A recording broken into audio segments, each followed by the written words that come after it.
አንደበትና ፍቅራ ድማ ውልቦናና የንበረና ናይ ሚስጥር በዓል ገዛ አምላኽና እግዚአብሔር ዝረቐቐ አጉሊሁ ዝረሓቐ አቕሪቡ ዝተሰወረ ገሊጹ ተምረና ናዩ ቅዱስ ፈቃዱ ይሁነና።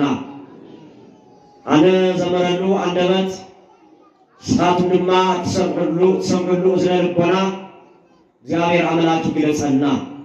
እግዚአብሔር በረድኤት ምስቁላትና ይሁን አሜን።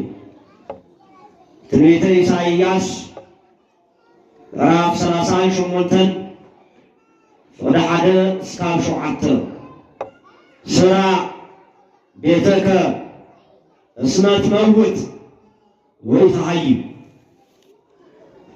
እምበኣር ብሂወት አይትነብርን እሞ ገዛኻ ኣብ መዓራ እዩ። ቃል እዚ ኩልና ክንብሎ ኢና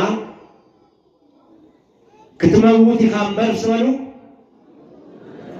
አይሰምዕ ኣለኹ ክትመውት ኢኻ እምበር ብሂወት አይትነብርን ቤትኻ ኣብ መዓራር እዩ። ስለ ቃሉ ናይ ቃል